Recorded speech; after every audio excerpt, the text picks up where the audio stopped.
the $1 Million Mortgage Experience podcast.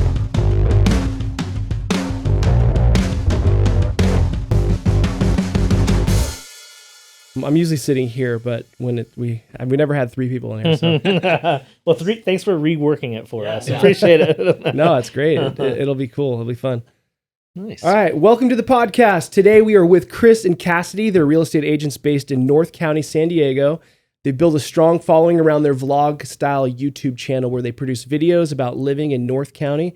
They also have a podcast called North County Now, where they cover what to do, where to eat and drink, and real estate tips. Welcome to the show, guys. Thanks for having us. Appreciate it. Thank you much. Yeah. Thanks for coming down. I know there was a little rain when you're driving in, yeah? Yeah, not too bad. I drove the back way through Ranch Santa Fe, which I always like doing since I was coming from a little bit further north.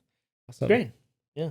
Very cool. Yeah, I've seen some of your guys' YouTube stuff. I know you guys get after it online and have a great following. And you're the know as far as like what's North County all about. And how'd you get into the real estate business? I'll start. Go for it. I was in property management. I've been in construction. My dad's a general contractor, so I've been around houses my whole life. Residential construction. Got into multifamily construction, then got into property management. Didn't stand that. Got into real estate sales about 10 years ago now, and love most moments of it. We've had a lot of wonderful clients. It's just a business that's a little bit tough here and there, but it's this great. Market's tough right now. Yeah. Well, it's even different. I mean, even different markets. The beginning of last year was different in another way. It was different because you're competing with sometimes 20 offers and having to go 200,000 over list price. And now it's difficult because there's just no inventory.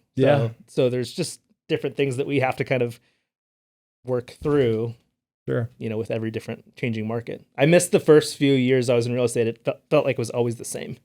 It was a little bit more stable. Yeah, exactly. Yeah. Just sort of constantly going up, right? It was but it wasn't like nuts. No, it was like, you want to go see that house 10 days from now? Okay, cool. Let's go do that. Yeah. Instead of, all right, you got 10 minutes. Let's go see it. Yeah. Or like, it's just on market. Oh, there's it sold. Yeah, right. Exactly. Gone. Exactly. Even in this market where it's not as hot as last year, we had that with a house that was on for showings Saturday and Sunday, and they were accepting offers till Monday, and it was gone yesterday. So man, wow. So there's a couple of instances where that's still happening in some neighborhoods, and if it's priced that way, also. Yeah. But have you seen any decline in the? We saw a decline for sure at the end of 2022. So like one kind of step down, or has it been like a multiple? Multiple, yeah. We had a couple listings that were just not great timing. And we saw those go from like, I think Chris did comps in June, and we had it at like 1.3, came on the market at 1.2 because it had already jumped down a little bit, yeah. And then we're at 1.1 in escrow. So there's just been, and that's an obvious one. There's some in Chris's neighborhood. Yeah. That have been similar. There's been quite a shift towards the end of last year, and then now it's coming into this year. And I don't know, we'll see I don't know if a lot of buyers just towards the end of last year were on the sidelines because they couldn't either afford it. They're like from 3, 4, even a 5% interest rate to 6 and 7. Now they've had those 6 months, and now, I don't know, it seems like they're all packing into the first part of this year, and nobody's, hopefully we see more homes start coming on in the next few months. Yeah. But that's always a hope. That's what we were hoping for last year too, and it just didn't happen. No, it didn't. And plus, it doesn't help that San Diego's like very hot market. Like people are moving down from San Francisco and LA and north, and and they're either leaving California altogether or they're coming down to San Diego. Yeah, right. So exactly. it's like it's bigger demand here. Yeah. How about you, Chris? How'd you get into business? So I came from a business background, did business finance down at San Diego State. Then right out of college, we actually moved to Tahoe for a year, take a nice little year off, came back, me and my cousin were like, dude, we need to start a business. He was a business management guy. So we started a pool business. It's easy, low barrier to entry. Let's do this. Bought a route. Ended up doing that for like 9 years, and just thinking going through that, it's just very manual labor. It's wear on your body. Maintaining pools or like building pools? No, maintenance, repairs. Gotcha. Yeah, we had people we hooked up with for building and stuff, but yeah, just kind of the weekly service, changing heaters, changing filters, all that kind of fun stuff. And yeah, kind of built it up, did it for nine years or so. And I could just tell, and seeing other guys who had been in the business for decades, just, like worn out, knees out. It's just too much lugging and chlorine. And I don't know, it just, you're kneeling down. It was a lot. So I figured out, okay, I need to get out of that. So I sold that, and then kind of was in a weird spot for like a year trying to figure out, what do I do next? Real estate didn't really cross my mind. It was like building business plans for like a t-shirt brand or a clothing brand. And as I got deeper into it, I was like, I don't like this. This is kind of silly. And it's probably not going to be a good business anyway. So in the meantime, while I was kind of working with that, I was like, oh, might as well get my real estate license and kind of figure that out. And our wives were teaching together, and Cassie's in real estate, maybe start talking to him as I get closer, and to passing the test and all that kind of stuff, and ended up hopping into that. It was kind of honestly like a backup. Just I needed to get into something, and I kind of wanted to do another business. Mm-hmm. I didn't want to go get a job. I don't think in my entire life I've done like an interview or a job interview or anything. I mean, we interview with clients and stuff, but never, here's my resume. I think the first job I walked into a restaurant and gave them my resume and got the job. And that was the only interview I ever did. And since then I was like, hey, I need my own business. I need to do this. Anyway, so got into that. I think it was 2016 or so. Hooked up with Cassidy. We were started at a nice little boutique brokerage. It was a local little spot up in Encinitas. Really good people, really good following. And then they got sold to a different company, and we have since moved to Compass and have our little team there. So it's been good. Awesome. Yeah. And then you guys just kind of went straight for it with YouTube and social media. What kind of inspired that? Well, it was so the first anybody in real estate, I don't know. My goal was to get past those first 5 years, because it's like 87% of agents don't make it past the first 5 years. In the first 4 years, we're not good financially. Let's say that. My wife was on me a lot about, like, what are we doing here? So she gave me one more year, honestly, money. like coming into the fifth year, one more year. So I was doing all this, like in our old brokerage, we had like just all kinds of different little lead gens, a lot of online stuff, and stuff that was I didn't really dig. Did a lot of the Brian Buffini stuff that was like relationships, and it just I do like the relationship side, the style, but I didn't kind of like monthly mailers and pop buys, and great for some people, just didn't really fit me. I did that for a few years. Anyways, tried a lot of different stuff, and it wasn't working.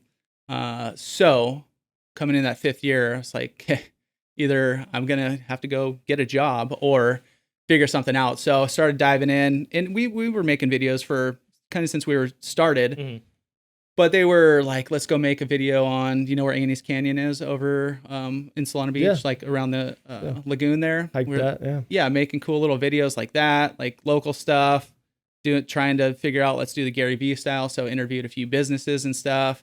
And then I found this gal online. She was doing business from YouTube videos, and she's Karen Carr out in Georgia, and just a different style. Like, she was doing kind of go search keywords, do some SEO, find out what people are looking for, make these kind of videos, kind of telling you everything to do. So that was kind of the initial jumping off spot where we decided, like, let's test this out. So we started kind of getting serious about that right before pandemic. So 2019, I think it was. And it takes a while, but it was a good start. And needless to say, since my wife gave me the ultimatum, I'm still here a few years later. So you sold a few houses, then. Yes. I take it. Do you guys are you a team? So you share everything, or you? Yeah. So now I think sometime last year we pretty much just said, let's just do everything together. We were working, obviously, all the leads that we got from YouTube, we would work together, but now we're at a point where it's just way easier to both just be in on everything, and it's more fun. I mean, Chris and I have also become really good friends through all this, so that's cool. It's cool to be able to lean on each other if we need help, or if we're, God forbid, you want to go on vacation in this business. Some of those things too. So we're fully just the two of us are on board, and we're part of the same group. Our group is we're part of. I mean, there's only 5 of us, and 3 of us are really active. So That's cool. We're a big chunk of that group. And then we're also kind of partnering up with our group leader also on some new things, new podcast and things like that too. So yeah, it's great. So does it work? Does like doing social media get you leads, get you guys buyers and sellers, or? Yeah. So social media is tough. I've never, I guess I've gotten a few reach outs through direct DMs. Like I think a dude from Brazil reached out to us. Like, hey, I want to move to San Diego or buy a house in San Diego. Yeah. Yeah. But it was ultimately, a lot of it does lead back to that YouTube. Mm-hmm. So is that on Instagram DM? Yeah. I think Gotcha. that's where it ended up coming through. But I mean, I'm not consistent enough on Instagram to make that needle move. Except for Wednesdays. Yeah. Welcome to Wednesdays, every Wednesdays. But which I've been doing that. I was pretty consistent on that for a few years. Anyways, it does work for sure. It's just a matter of like, I was like I said, back to Gary Vee once I was kind of figuring out what to do. And he's like, do everything, do LinkedIn and TikTok and Stitch Insta and all these. What is that? Yeah. Snapchat and Telegram. It works, but it's overwhelming. So I actually ended up reading a book, Gary Keller, The One Thing, right before we started the YouTube journey. And I mean, it's very simple. It's like focus on one thing. Yeah. Do that. So that was YouTube. We jumped in. Now that's been our focus. Like no matter what, every single week we're putting out that video of all kinds of different stuff, which we get into a little bit. But yeah, it does work. We do get clients from it. It's one of our biggest lead gen sources. That's cool. And now we're trying to figure out how to branch out from there. So we've actually just started just for context, our YouTube channel is attracting buyers, relocation buyers. And it was kind of our timing worked out because it was right before things got shut down, where everybody's like started that whole movement. Everybody's moving around. So we saw a lot of growth in that first year, and there was really not a ton of competition. There was us and two other bigger channels. Kind of our focus is North County. So actually, right when we started the channel I think it was called I Am Encinitas. So it was strictly Encinitas. So like all the first videos were Encinitas, and it was like, I don't know, that's pretty specific. So we might have to drive a little. Yeah. Just a little bit. Like I don't want to leave Encinitas. Yeah. Got to get in the car, pay the high gas price. That's right. So now we're focused on North County, and yeah, just kind of consistently making a weekly video on that channel. I mean, it's taken a lot of work to get to where we are, but it is definitely a strategy worth exploring for anybody out there. Cool. Yeah. How long do you think it took you to actually start getting a little traction? You know, where like you're like, oh, this works. Like all of our videos and stuff is actually paying off. Was it a couple years or? No, it's probably like 6 months to a year when we actually started getting consistent like weekly reach outs. And it ebbs and flows, just kind of how real estate does. Like as people during the pandemic years, it was a little different because it was kind of consistent. People were moving constantly, but as it's, last year, in the latter half of the previous year, it was more, when people start thinking about moving, like the holidays are usually pretty quiet, but then January you see a pickup, kind of in that springtime. And then towards the end of the year is when you get a lot more. So probably average a few reach outs a week, but when then also spread throughout the year. Yeah. And a lot of the leads we get are like 12 months out. It's like folks that are looking like we want to move in 2024 out here, but we jump on a Zoom call or chat with them on the phone about kind of planning that and, the best ways of getting out here and kind of looking around and picking the right neighborhoods and things like that. So we're giving them, a lot of really good information about the areas, like where we have clients that reach out to us and they're like, yeah, we just binge watched your whole channel. Like there's cool. people that like lay in bed and fall asleep to watching our channel, which is crazy. And are hopefully have dreams about you. Yeah, right, exactly. Yeah. As long as that brings them back to us, yes, that's fine. Yeah. But yeah, it's just been a really cool, and the people we've met through it, because they're like so used to seeing us and like they see that we're not going to wear a suit and tie to showings. Like that's just not who we are. It was like when we got into business, it's what was prescribed to us. But we realized we don't need to. And so they see us, they're not shocked when we show up to a showing wearing a hat or Vans or whatever. Right. And they're just our people. Like a lot of them have Plus, if they moved to Encinitas, they're going to see a lot of that, right? Right, exactly. They got to start getting used to it anyway. Yeah. So, but it's brought just really neat people our way, which is not something I would have thought about. When you're doing like the online leads, like if you're doing like Zillow leads back in the day, you're getting everybody. Right. Nobody knows who you are. Cold. They see exactly. It's super cold. They maybe see a thumbnail of you. They don't know what your personality is like, so you're getting a lot of people that you might not mesh with. And this business is way more fun when you're working with people that you enjoy being around. Sure, yeah. So, if they can put up with the casual, and then you guys are very easygoing, and it's not like you're like buttoned up and stuffy. And we're not super salesy either. Yeah. That's part of this business too. Is they can instantly trust that they can see and then want to work with you. I like that. Yeah. So it's just been we've made really good friends from clients from YouTube. We've like inundated my community specifically. Like I live in San Diego Hills and San Marcos, and we've helped now a handful of people move in there. Yeah. So it's literally like drop offs. Oh, hey, what's going on? Like we That's cool. like built kind of a community through our YouTube channel where I live, which is kind of crazy too. Do you get referrals out of it too? Like when someone moves from another area and then they have friends that want to move too, or? Yeah, we have gotten a few. We haven't had any come to fruition yet, but we have them in our pipeline. And it's probably coming, right? Yeah, exactly. Someone because there's always that first person that leaves an area. They're like, I'm getting out of the snow. I'm going to come move down to San Diego. And then they're here, and then, they see all the Instagram pictures of their buddies, and like, they're like, man, I need to do this. And then they call them, and then they go, who do I call? And then there's at least like 3 or 4 folks that have like said they're moving their parents out, or their kids are going to move out here. Like we're looking for a downtown condo right now for clients that want to find a rental property for their daughter. Like, so it will just kind of how real estate works. Like you start getting referrals from folks that you helped 3 or 4 years ago. We haven't been doing this that long, so we'll start to get more and more. Yeah, it's really cool. I think it's great. I mean, I'm surprised not, way more people are not doing this, because honestly, when you want to go somewhere, like when you either a vacation or you want to go, move, especially change your whole life, right? And pick it up, your kids or whatever, and you're moving from a whole other city or state, you want to like you said, binge watch so you know what you're getting yourself into. Yeah. And then, so I don't know why people don't do this in all markets. I mean, I know there are people that do it. Gary Vee, I just got to meet him. I was super stoked. I was in Florida. And we were at a conference, and we had a meet and greet, and I got to talk to him. I've been following him forever, for like since 2007, maybe something around there. But and just consumed his content, and just he's inspired. He's very inspiring. Oh yeah. And like some people, they can't do this. They can't. They just don't. You can learn it. You can get better at it. But a lot of people just they get scared to do it. But I think anyone can do it.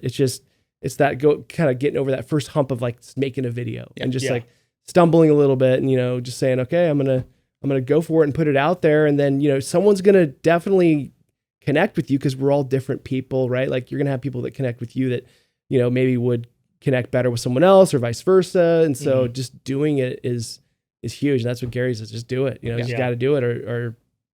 And part of that too is like I know for a fact I couldn't do this on my own. Like I'm not the tech savvy. Chris does not anymore. We're starting to have people edit for us, but Chris did all the editing. That's Chris cool. is the one that writes a lot of the scripts, and I'm just the talent. The talent. I'm the show up and read the script, and that's right. Smile big, and so that consistency part of it for a lot of agents is scary. Like right when Chris started doing it, he was like kind of teaching me on a parallel, and then we decided. Chris brought me along, which has been awesome. But there's no way I would have been able to do it just as consistently as we have. I mean, to not miss a week in 3 years is crazy. On top of other things that we also have to sell real estate somewhere in there too. Right. So, so a lot of that. So it's also, I think, kind of having like doing it with a group. Like if you have like a real estate group, even 3 or 4 people, I think is a great way to do it, just to have the ability to kind of spread the workload around. So like this year, we're making a big point of I'm trying to take a little bit more of the workload of like showing houses and doing kind of the boots on the ground stuff, where Chris has the focus of the marketing side and just keeping that part of our business going. So it's good having kind of both personalities and both skill sets in the group too. Yeah. And like you said, there are a lot of these channels have popped up over the years. A lot of like you could search living in any city, basically. That's kind of like there's a few dudes who were out of Portland. Hey, they kind of started this whole vlog style, not started, but kind of shared it with everybody and kind of how they're doing it. And so a lot of people copied them. That's who I watched a lot at the beginning. Now they have, I don't know, 7 or 8 channels in a bunch of different neighborhoods, but like living in any city. And even here, like I said, there was 3 of us, kind of 3 main channels back even last year. Now there's a lot more. So the competition is a lot more, but like you said, people are going to vibe with us. Yeah. People are going to vibe with these other people. I mean, some people have basically like copied our videos, script. I've watched videos and it's script to script. And I'm like, okay, well, that's flattery, right? Yeah, that's right. But yeah, it's definitely there is competition, but don't let it scare you away, because like we're getting just more. How can we make better videos? How can we be more informative? How can we get more value to people? How can we just keep them watching our video? Yeah. So then they watch the next video, and then they watch the next video. Because like Cassie said, a lot of people, that's their research. They're just like, okay, well, I want to see this. Oh, maybe Carlsbad. Oh, let's see Cardiff. Let's see all these, so.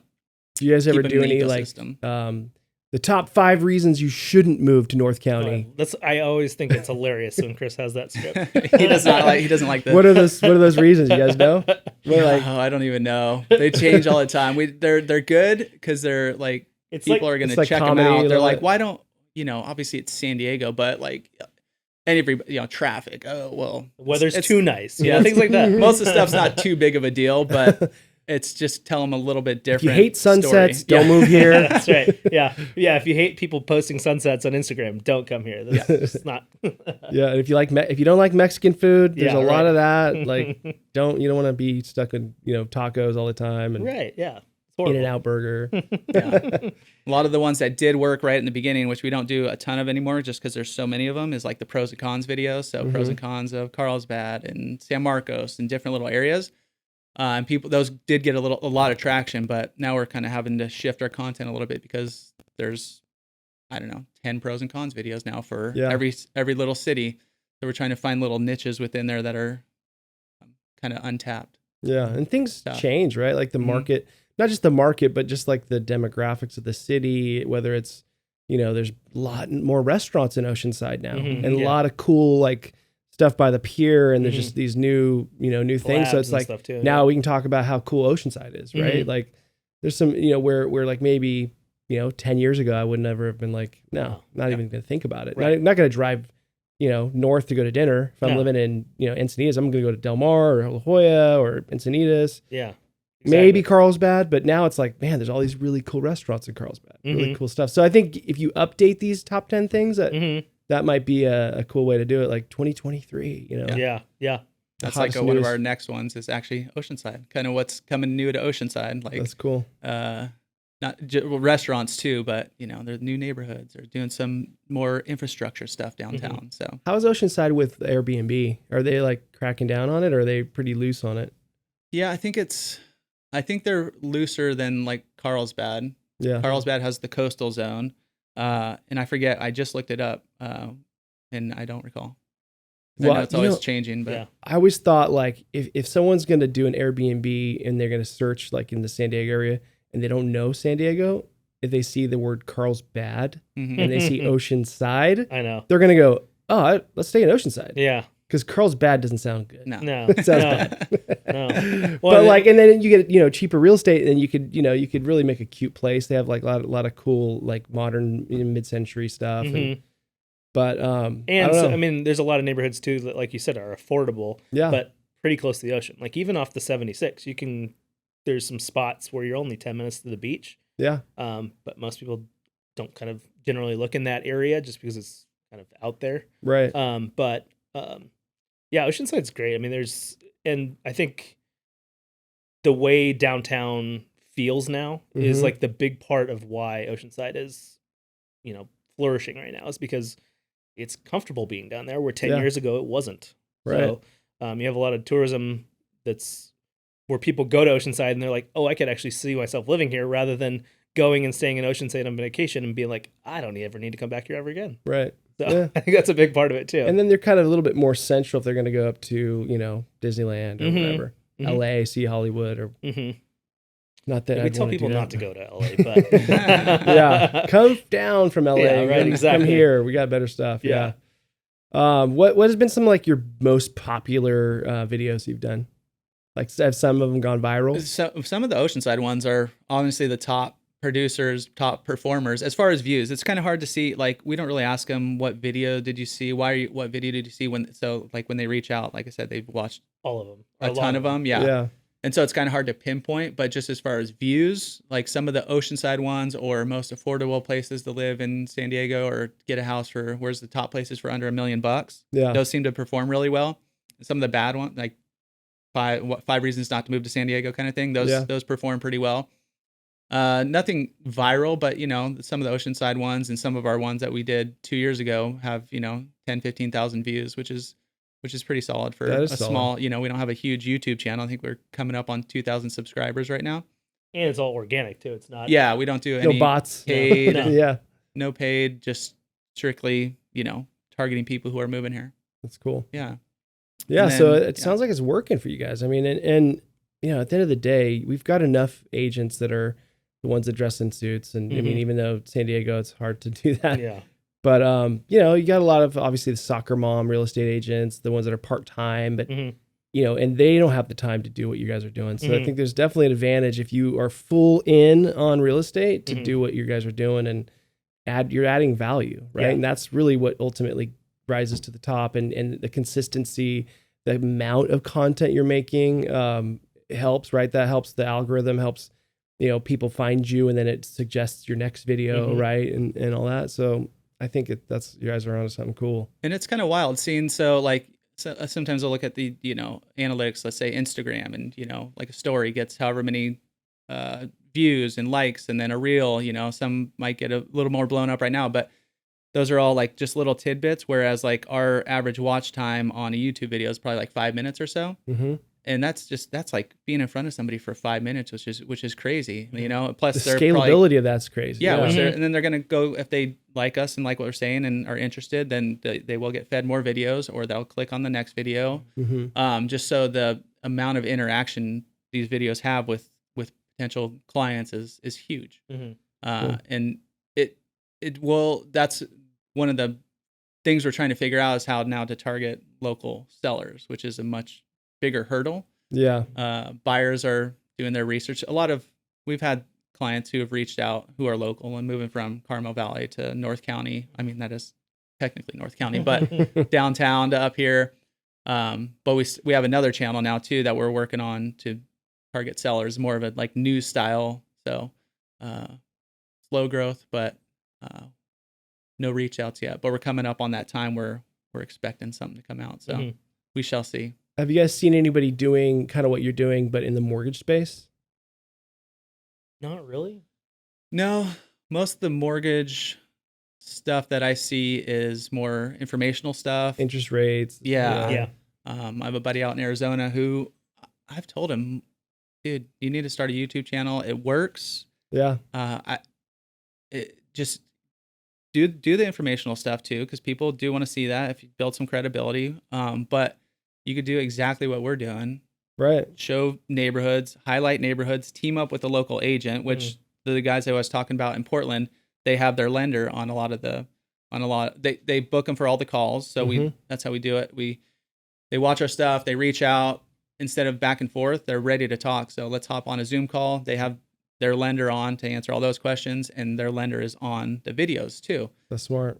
So I think just teaming up, then you guys have, once again, spreading the workload. Like if the lender can make a video 1 week and you can make, like, you're still sharing all that, there's really no conflict of interest. It's just kind of vibing with each other. Right. I think it'd be a huge asset to have I would think more lenders would be good to do it. That's cool. Yeah. If you're listening, I think you should do it. Yeah. Yeah. And it sounds daunting, and but just gotta find a Chris. Yeah. No, there's so much free stuff out there. There's so much stuff that I've learned from all these people online. A lot of real estate agents are sharing all this for free. How to make the videos, what equipment to get. I mean, but you could do it simple. Our first year and a half, we had our cell phones, maybe a little lav mic, just for a little bit of audio, little bit of video quality. It wasn't great. Even our vlog style, we had like this gimbal with our phone just hanging out, you know, and it was walking around. We have I keep it simple for the vlogs. All we have is a GoPro with a decent, you know, mic on top, just because it's simple, like shoot and go. But then our like where we're doing like talking head, we just have a little bit nicer camera now, a little bit better audio, so you could scale up. But just getting started, phones are more than enough. A phone with a little lavalier mic, you're good to go. They're making movies on these phones. It's crazy. Yeah. So that's not an excuse. If someone's like, oh, no, can't get a camera. No, you have a camera on your phone, dude. Yeah, and it's probably easier with the camera because then it's just, you can just download it straight from there to your computer. Like you don't have to work with any chips. AirDrop it. Yeah. It's all like. So if you were starting over today and you're just starting out with all the knowledge that you guys have, is there something different you'd do? Or like a mistake that you would try to not make? Something you could teach a couple people that are trying to go forward? Yeah, let me see here. I mean, just staying consistent. I think right off the bat, I probably would have done like 2 videos a week. Just because we weren't doing anything else. Yeah, like let's just knock these out. COVID. Yeah. You just quicker growth, you know. Oh, here's a big one actually that we're trying to figure out this year is delegate. So get rid of the everything. You do the kind of come up with the ideas, film it. Yep. Hire somebody to film it. There's guys who do that too. It's obviously pricier. We kind of just do all our own because just our schedules are kids and whatever. I'm sure everybody has that. But editing is a huge thing. I've been doing it for, like I said, the last 2.5 years. And I've gotten better at it, but it's just not a good use of my time. There's people who could do it better. So I'm trying to find that piece right now. Save so much time. And then we could probably easily do 2 a week because the editing part it's kind of a burnout of, you know, I like doing the vlog ones because it's fun. You get a little creative, but during that time I could go pop out another video and be like, they don't have to be perfect. I have a vision, what I want it to look like, but after a few months working with the editor, you can make that happen. So that's a big thing that we're looking for this year. Our seller channel, since they're kind of talking head, they're a little bit boring informational to watch, but boring to edit because it's just me and either you or our other team member, Lauren, just chatting.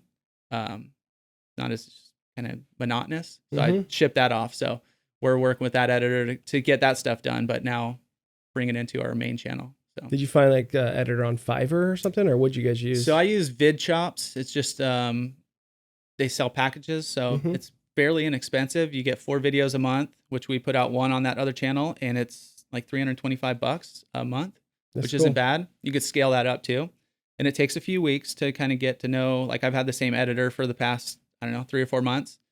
Takes a little time to get your style down and what you're doing, but it's like I said, it's not perfect, but I'm more into like, okay, now let's get this information out, done. I give him a few notes. He sends it back to me, done, back and forth, and then post it kind of thing. Great.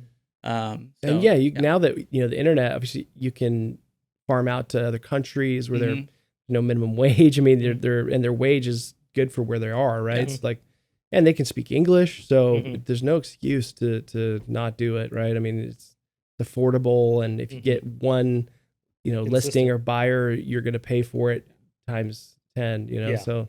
For sure.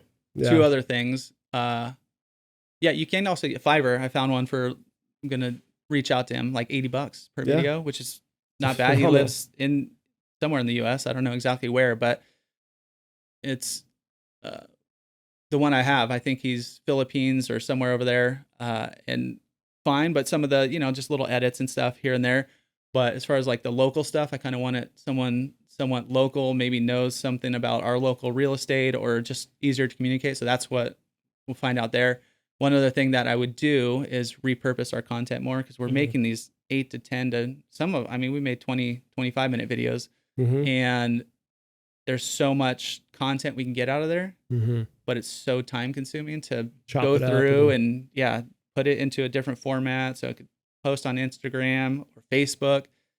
So we just kind of let it go. Yeah, we just let it go. Yeah, so there's probably stuff on Fiverr where you can just say, hey, I want this in these 3 formats, chop it up. And yeah, there's another one. I forget what it's called, but their main target is they chop up Zoom videos. It's like, we'll take your Zoom video, we'll go through, it could be up to 10 or 15 minutes. We'll go through and pick out the the good clips. So you don't even have to do that. It could be like a podcast like this. Go through and find the good ones. Boom, go back to you. And I think it was relative. It was like $125 or something like that for Cool. 3 clips or something. So. Especially if they have some knowledge on like what would be a good clip, right? Because Exactly. they'd have to have some real estate knowledge or like Mm-hmm. kind of, right? I mean, especially with this podcast with mortgages, it's like, you know, if you don't know mortgages, you're going to pick the wrong clips, you know? Yeah. So, Yeah. you know, maybe when I get excited, that's a good Yeah. clip to I was just going to say, when everybody starts laughing, that's the clip you get. Right. there. That's good. Cool. What about, like if a mortgage broker wanted to work with you guys, like what's like, what doesn't work and what works, like reaching out to you and not saying like, you don't, I'm sure you guys have mortgage people, but like, you know, when there's a mortgage guy or girl that's trying to like really start to work with agents and, you know, would it be like, I would assume it's more like, hey, I'm going to make a video. Will you guys come be on my video? And that would be a good way to reach out. What other, or what, expand on that a little bit. You know, for us, we've had the same, actually over the last year, we've kind of started going in a little bit different direction on the lending side.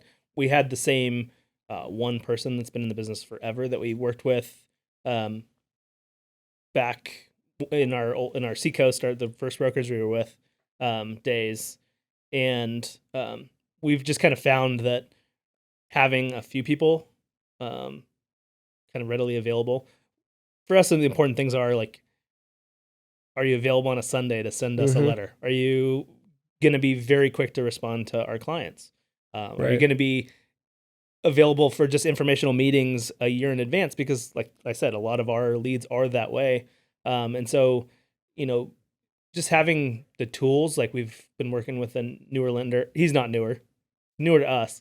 And he just has a lot of like a lot of tools that he's kind of built on his own, or with people, but he's kind of built this system where he can get us stuff instantly. Cool. And he's just got a really good rapport with our clients. And for us, that's the most consistent thing. I mean, the most important thing is just taking really good care of our clients. Yeah. And then selling us. Yeah. Those are the big making you look good. Yeah, right? exactly. Yeah. So nobody wants a mortgage person that's like, oh man, I can't reach him, or they didn't make the Zoom call or whatever, right? Like just being there, showing up is more than half the battle. Yeah. And so I think just proving yourself too, like if a buyer brings a lender, like which happens sometimes, that we work with lenders that we've never worked with before. I think just reaching out to, you know, the agent at the end of the deal and showing your value. And I'm way more, you know, willing to like sit down with somebody after, grab coffee, grab a beer, than somebody that just cold calls me. Yeah. So like just take advantage for sure of any transaction you do with a buyer's agent that you've never worked with. That's good I mean, advice. it's just, I mean, because we were closing one this week that this is the second deal I've done with this lender. And I'll definitely sit down with him because he's got the right systems in place. He knows what he's doing. And so we'll definitely. Yeah. And psychologically, it's like when that closing happens and you get paid, you are in the happiest state of your whole transaction. And that's when you want to go have a beer with them or a coffee or lunch. And then, you know, let's talk about the next deal. Yeah. And you're not even that mad at the ADT people that call right after for security systems. So, so for a lender, it's even better. Like, if it was a horrible situation, obviously you're just, you know, you move on. But if it was a good, smooth transaction with great communication, that's the big one for us. We've had just even preferred lender for us just didn't have that communication side of their business yet. And so we'll definitely sit down with a lender, especially after closing, like you said. Since when you have beer money, then you've got... Yeah, I am so shocked that mortgage brokers don't do that as much as they could, right? Yeah. Like this is the perfect opportunity for a mortgage broker to be like, hey, let's go to lunch. Yeah. You just made, you know, whatever, not 6 figures, but like 5 figures. Yeah. I just made a good commission. Let's go celebrate. And then let's, you know, see if we can do some more business together. Yeah. And it's even for agents, it's the same thing. Like we had a very old school broker in our first brokerage. And one of the things I always remember him talking about is ask your clients as a buyer's agent for referrals while they're in escrow. They will never talk about real estate more than they will in the next 30 days. Yeah. Because they tell everyone they're buying a house. Exactly. So same thing on the lending side. when you've closed the deal, make sure that you're having that conversation with the buyer's agent every single time. I mean, unless you didn't like working with them, right. but and give them a gift. Like I'm so shocked. Also, people they're so transactional. It's not like, hey, we just spent 30 days together, dealing with this stuff. I know it was a headache, I know it was a pain, but I just want to show you I appreciate you. Here's a handwritten note, and here's a bottle of tequila, or here's a gift card to the local restaurant you guys recommended, and enjoy. You're like, because that goes a long way. It does, and it's a lost art. I think people just unfortunately just don't do it. Yeah, and it's so easy, agreed. So easy, right? Yeah, it is super easy. So, and like you said, it's something they remember. Yeah. Also, so I agree completely. Do you guys have a crystal ball? Wish. I do. You do? You left it in the car though. Now, yeah. We're gonna talk about North County predictions, right? Like what we have the Fed raising rates a little bit. Maybe they're easing. We don't know for sure. I think today the CPI just came out. Some inflation, right? Still. I didn't see it yet. Did it come out hotter or hotter? Okay. Yeah, it was hotter than expected, so higher. But people are starting to look to buy, right? And there's some listings coming out. I know it's very, very limited still. Yeah. But what's North County looking like this year? I'd say, at least buyers, I think, have gotten used to the fact that mortgage rates are going to be where they're at. If they need to buy this year, they've just had to figure out at what price point they can buy. And so we're starting to see some of our clients that have been on the fence for a year, they're starting to at least look. Yeah. And then, I think we just need more listings. That's what it comes down to. Inventory is What happened to all the builders? They all just got so shy, or they went and started building multifamily, or what are they doing? Do you guys follow that at all? Like, what are builders doing? I was just messaging with a client that's looking at two or three new construction developments. They're cooperating with agents again, which is a positive for them. Good. Like Mission Circle, both of those in San Marcos, right by Cal State, they are working with agents again, which is a good sign. So there's just not that much. There's that big development in San Marcos, a couple in Vista, but those, and there's another one in North San Marcos also. But that's about it. There's not much else new construction wise. There's one now on Santa Fe Drive, the 11 homes or something, right? Like townhouses or Yep. Are those kind of pre-sold or? I don't know if those are sold out. I'm not sure. Yeah, they're so tight together. What are those, like $1 million? What are those? A little over $1 million. Over $1 million? Yeah. But they're just they pack those ones in there for sure. Yeah. Like, how many can we get on here? Okay, we'll do one more. It's like right across from the high school, right next to the church. Yeah. It's pretty easy to get to where you need to go. Yeah, super convenient. 7-Eleven's right there. The beach is a mile. Yeah. Well, and you can cross at Santa Fe too, which is nice for Swamis. Yeah. So that convenience wise, it's great. It's just a lot of the they're on top of each other. They're on top of each other. All of the new developments, Mission Circle and San Marcos is. You can high five your neighbor. Like they're tight. They are tight. So that's what new construction is now. There's so little land left that they're going to put every square foot possible. And I get like the builders, they're worried that the construction costs have gone way up, but it's like, I think probably still have that memory of 08 and 9 and 10 and But there's got to be some young ones coming up. Go, let's build some houses, right? Yeah. It's interesting too, the construction costs. I'm curious to see what it'll look like in the next 6 months because my dad is a general contractor, so that's how I kind of got into housing business. But he mentioned that lumber's down 30%. That's good. So if some of those things start changing, hopefully we'll start to see more developments. With the land that's left, hopefully we'll start to see more developments. Because there's still space. Nothing left in Encinitas. There's nothing left there's space in Carlsbad. There's space in San Marcos. Vista's got a ton of it. Oceanside's got a ton of it too. Vista, I could see Vista in the next 10 years turning into San Marcos. And what San Marcos did, with San Alejo Hills and Tesoro, it's turned that school district into an amazing school district. It's made that community way better. Yeah. I could see Vista being that next spot. Right. They could do another giant Shadow Ridge. That'd be pretty epic. Yeah, I think the housing start data is coming out Thursday, right? Yeah. This Thursday? Yep. We'll be interested to see what that comes out with. It's trending up a little bit. That's good. Mhm. I know it takes a while for those houses to come to market, but Mhm. I think we look forward, like you say, you look forward like a year. A lot of times, you want to know what's coming, what's what's going to be the next little hot area. Mhm. So, Yeah. Yeah, but- I'm wondering on the seller side. So that's like the main. We've had buyers, and like the last part of last year was very quiet because we were working with some people, but priced out or just didn't comfortable with the payment. So let's look, but nothing, no real action. A lot of those people, just in our anecdotally, people have shifted to this year. So those buyers, I think, that were backed up from the last 6 months of last year seem to be packing in right now. Mhm. Whereas the first few weeks of the year, like we had a listing pop on and, got an offer kind of added around list. No, let's go to the next one. A few weeks later, got another one, ended up getting list. But now in the last few weeks, multiple offers, all the price points are going to be a little bit different, obviously.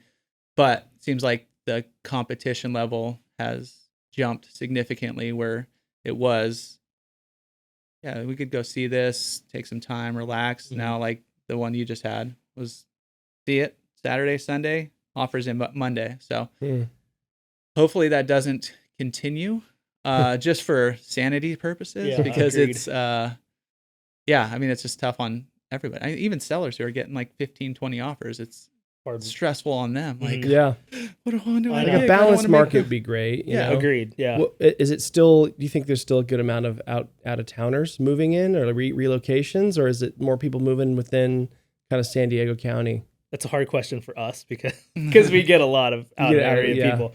But we also we have a couple move ups and stuff that are locals, and I think it's probably a good mix. Yeah, a lot less of seems like the Bay Area calls have quieted quite a bit, just because I think a lot of those like big businesses, the Googles and the Apples, have either made them come back or have made it a little less easy to be remote. Because we had a client last year that and I can't remember what company she worked with now, but she had full plans moved from Denver, where she was completely remote, to San Diego, and got the call that she couldn't be remote anymore and had to go back to the Bay. So I'm starting to see a little less Bay Area, but I think it's probably a mix.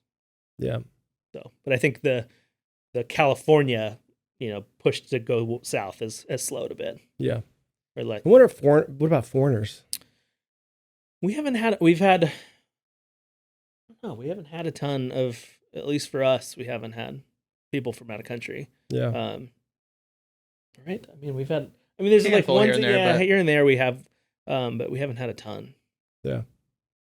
It's always interesting. And the seller market, like the sellers right now, they're still on these low rate 30-year fixed, and so I can see where that hesitancy would be to sell. Like what have you seen any of that where they're like, I don't really want to list because I don't know what I'm going to do. I don't want to get another, higher rate. Yeah. That's a deterrent, right? Yeah, for sure. And like our sellers right now, especially our listing in San Marcos, they're moving out of state. So like the interest rate part of it doesn't really matter as much. Because they're moving to a state where it's going to be way cheaper to buy real estate. Cash. Yeah, right, exactly. So, but I definitely, that's our feeling, is that that's a huge reason that we don't have that much inventory. If somebody wants to sell and buy right now, like you said, if they're at 3.5%, you need a really big reason to want to move. Like if you're, squeezed into a 2-bedroom house with 2 kids, that's a real reason to move. Yeah. But, if you're retired and just would like a nicer spot or downsize to a condo, that's just a tougher sell. Yeah. It's worth waiting, especially if people are saying that, 12 to 18 months will be in better shape interest rate wise. Right. You might as well stick around. But what about like buy downs? You seeing like sellers paying for, it'd be a seller paying the buyer to get a better rate. We haven't accepted one of those offers yet, but we have been. We've been talking through them with clients. We've been. We did get a couple offers with that. Sellers still think, why should I give them money to make their interest rate cheaper? Right. So, and there's only so much you can do. If you offer 10,000 over list, but then ask for a $30,000 credit, I mean, that's just not, for the seller, the optics of that are still tough to swallow. Yeah. So I'd say people have been successful with it. We've had a lot of our buyers have been coached to do something somewhat similar. Yeah. So, I mean, I think there's opportunity, way more opportunity in a house that's not brand new on the market, though. Yeah. If you really want to compete, especially now if we're going to have to compete again. Yeah, I think towards the end of last year, it was probably seeing more of that. Whereas going into this year, if there's competition, then back to, let's go all in and, what can we do to win this offer? It's probably not going to be a credit at that point. So, right. Yeah. Are you seeing still a lot of cash offers? No, not consistently. No, you still have but I'm sure there's a lot down, like 30%, 40% down. Yeah, we're seeing a lot of that. Yeah. Wow. Yeah. I mean, the cash offers was a big thing in 21, right? Like that was the ones that were winning. Yeah. Bay Area. What about corporations buying? You seen that? Like for rental? We haven't been. Or investors? Not really. No, I just, for most of the people we work with are just, they find you on for families or, that kind of stuff. But just as far as like the iBuyers and stuff, we are seeing less of those. I know towards the end of last year, that was the opportunity. If you saw say Open Door listing, they had bought it towards the beginning of the year, towards the end of the year, been sitting on the market. Just their systems weren't great. They've gotten a little better, but there was opportunity to get it, at a decent price without a ton of competition. I think they've run through most of their kind of inventory that they had. And I don't think they're buying as much right now. Yeah, compared to what they were last year. Yeah, because Zillow had a program, right? Yeah, they scrapped that. Yeah. And then there was a couple others. Was it HomeAway? Not HomeAway. I forget. I remember seeing there's a couple others that would just buy your house cash. And then, I mean, Open Door was the one we saw quite a bit in North County. But yeah, Open Door. They're just, I can't imagine, they're just not good at selling houses. I mean, yes, you can buy a house for cash. You can overpay for it, but they're not good at selling them. We are in escrow on one. Our clients are in escrow on one right now. That'll close at the end of this week. Not the best negotiators, Open Door. And they just don't have they don't have the push. It's almost, similar to Redfin, where you just don't have the motivation to go all out for your client. Yeah, because your client is a company, or in Redfin's, you're getting an agent that's going to make their salary, not a commission. We want to do the best for our client because we're making a lot of money. Yeah. So we work hard for every deal. Where Open Door, they don't care. Yeah, it's the bottom line. Yeah, it's a volume play, and they just do as many as they can. And it's not I could see where you would get I kind of look at it as Nordstrom service or Target or Walmart service. Yes. Yeah, exactly. And Open Door, they have all their systems in place. It just doesn't. Zillow learned very fast that they're not good at it either. Yeah. So whatever happened to all that inventory? Did they get rid of it? Did they keep it? What Zillow? A lot of it they sold off and lost a lot of money. Wow. Yeah. We had a client that sold to Zillow in the heat of the market, and they offered him a stupid price. Where I literally sat down and had beer with my buddy that was kind of weighing listing versus taking that offer, and I'm like, I can't get you that. Yeah, I can't get you that price because it's not worth that. And if you go to open market, it's not going to be that price. So Zillow just overpaid and then lost their shirt. Yeah, and not that they care. They've got a lot of made shirts. so much money. Yeah, they have a lot of shirts. Yeah, so it doesn't really matter to them. But that's why they stopped it so quick. Would they do it for 18 months? Yeah, they did it quick. Yeah, it worked where it's appreciating 20% a year. You buy it, in April, and then you sell it in August to make some money. But as soon as the market goes a little bit south, jump ship. True. What about self-employed buyers? You guys seeing much of that? Yeah, I'd say for us, it's kind of maybe not 50-50, but we do tend to get quite a bit of self-employed. They get non-QM loans typically? Yeah. What are your thoughts on non-QM? Honestly, we've only had 2 of them. and it's worked out fine. Like, it's for self-employed folks, they have to just be kind of ready for that. Yeah, for the harder, the hassle. Yeah, Yeah, the hassle. Yeah. And there's a lot of complaining about, like, why do I need to show you that? And like there's, a lot of that is just the and just the nitty gritty, and how your business is also. That's something too. I think that if those types of clients worked with a lender earlier, and they could kind of build, scrub it and kind of build what they needed to show. Like, we had a client right at the end of a deal, like, have an issue with, like, one of their company cars and how it was held, and just details like that, where, as a W-2 employee, you don't ever have to worry about those things. But when you own your own business, those are things that matter and come up. And even if you weren't doing something shady, it's just you didn't do it right, or you didn't show it correctly, and all those. So, I mean, we haven't had issues that have stopped in escrow, but it's been close a couple times. You're like, oh my God, is this going to close? I know. And it was like literally 2 weeks before, like, come on. You've known you've had this car. Let's go. Yeah, why did you not tell us about this car? Yeah, right, exactly. Is it because they had it in their business name or something? They paid through their business, but it's on the credit? Yeah, it was paid. Somehow it was paid. They got to show 10 payments, but they've only owned the car 4 months or something silly. Something like that. So, That's the thing about lending is, like, when I got into mortgage business, I got into subprime like 26 years ago, and it just, not everyone fits in the box, right? And especially when you're getting into the jumbo space, where you can't just have a wage job typically to get a $4 million house. You got to have, like, your own business or something like that, where you're you've had a good amount of success, and then you're gonna have multiple businesses and investments, and you're gonna have all these little nuances that make the loan more complicated. And banks love to put everyone in these little boxes. And so thankfully we have non-QM. I mean, it's definitely helped keep the market moving, for those bigger, those people who need it. Yeah. But, like, I mean, right now, are you seeing people who want, like, have a lot of equity in their home and they want to tap into it, but they just don't want to give up that first mortgage, and they don't want to sell, but maybe they could buy another place, they could get some of that cash? We haven't been seeing that yet, but I could see that kind of in the future. We just haven't had that. Because, like, something that we're trying to push is if someone has a 30-year fix and it's like 2% or whatever. I've talked to 2 people last week. They're like, I have 1.85. I'm like, you motherfucker.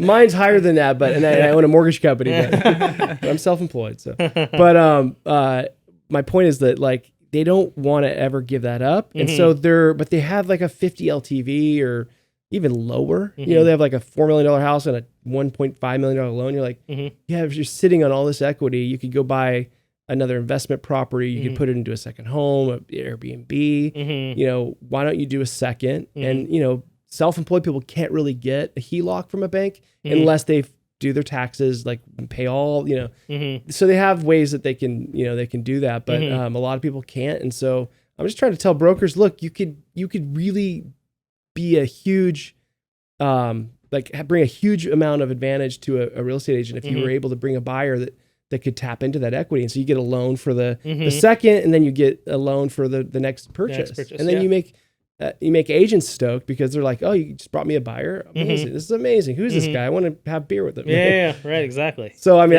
that's what we're trying to pitch to our brokers. And I'm just shocked why so many are not doing it. Yeah. I'm like, you could do this. This is the market. No one else is selling. No one else is refining. This is what you could do to really up your business game right now. Get some more business going out there. Back to QM. Can we rebrand it with something else? I don't like. I hate the name. I never like the not name. Subprime. It's not subprime. No, it's just it's like self-employed loans. Yeah, really. Yeah, that's that's like bank statement Why loans. always call that? Yeah, called the win loan. But non-QM. I remember when it came out, people thought it was illegal. They're like, it's not qualified. You're doing something illegal. Yeah, right. And we're like, no, it's not. It's just not qualified. I guess they are qualified, but they're not qualified. Right. Hard to prove you're qualified. Yeah. And with bank statements, you dig into everything that they do. You're like, oh, they went shopping at Victoria's Secrets. Oh, they went and bought some cigarettes at the Mart. It's like you see everything. But it's like, for some reason, people think it's more risky. But I mean, if you're digging in to a borrower's bank statements for 12 or 24 months, you're really seeing the picture of how they spend their money and how they save it or how they invest it or whatever, right? Yeah, for sure. On those seconds, what's the rate? I know it's moving. Is it similar it's in the to tens? Okay. But I mean, that's way better than a credit card, right? Yeah. And it's way better than giving up equity in your business, which would cost you way more than that. And then you can refinance or consolidate it later down the line. And you know, if it goes up to $1 million, you could really, if you have a ton of equity, you could really use that for, you know, to move the needle on buying some stuff. You buy 4 houses, right? 200, 200, 200 down. You know, do 80, 88, you know, 80 loans, 80%. So it's in my opinion, I think it's where the market is. It needs to be, you know, people want to access their equity and they don't really have a way to do it. Because you can't refinance anymore. Like, God, I'm going to give up my 2% for a 6. Yeah. Well, I could get a 10. The blended rate's really like 4.5. You do the weighted average blended rate calculator, it's lower than you think. And it always makes way more sense than refining, you know? But yeah, if you have any of those clients, tell your brokers, because we're wholesale, so we can't even take your referral, but tell your broker to send it our way. And cool. Maybe get some more transactions, right? I like it. Yeah, I think selling it as the blended rate is the way to go. Like, That's here's key. where you're going to end up. Like, okay, you're taking out this much, 10%, but check this out. Here's where you'll be. Yeah, no, that's interesting. Yeah. So everyone's had help along the way. Any shout outs to someone that's kind of really helped, you know, get you guys to where you're at? I love you, Mom. I wouldn't be here without you, Mom. I mean, for us, Chris and I both have the same one real estate wise.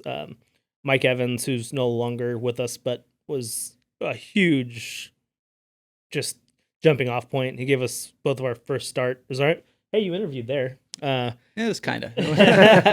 Sort of. And like I said, he was like that old school agent. He owned Rancho Ponderosa in Carlsbad for years and years and years, and door knocked every day.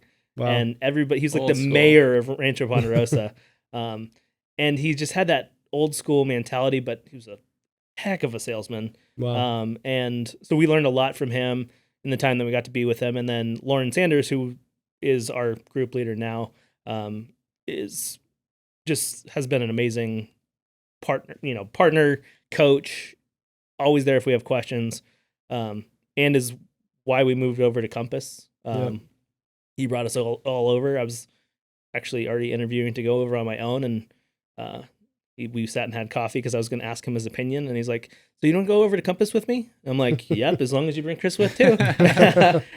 So he's just been a huge person in me becoming a realtor. So those two are my big ones. Awesome. Yep. I'll go with you.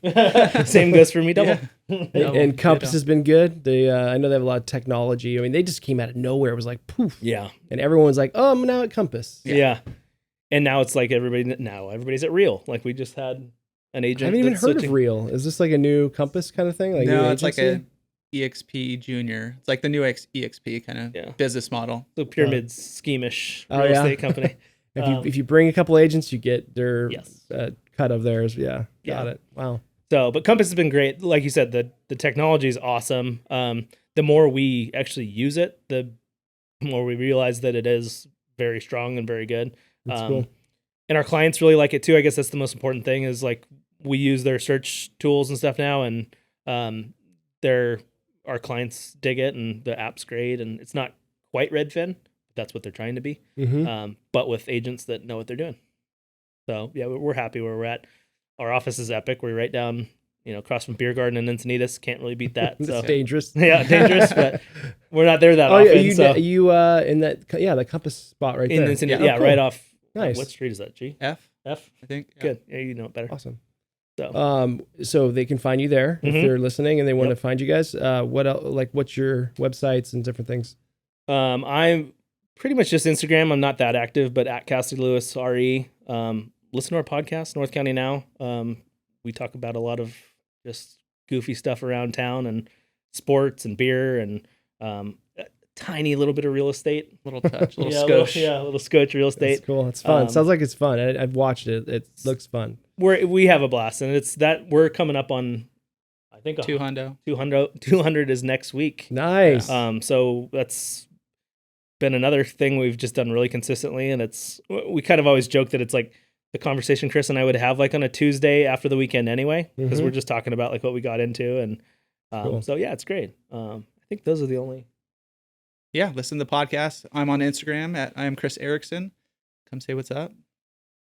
Awesome. Yeah, and then we can connect from there. Mhm. It's a good jumping off spot. Great. And like their stuff, comment on it, comment on this. If you're watching on YouTube, give us a thumbs up, like, share, all those things. And we will see you on the next podcast. Thanks for joining us. Thanks so much for having us Thanks, on. appreciate It was a it. blast. It's been awesome. Thank you. The $1 Million Mortgage Experience Podcast.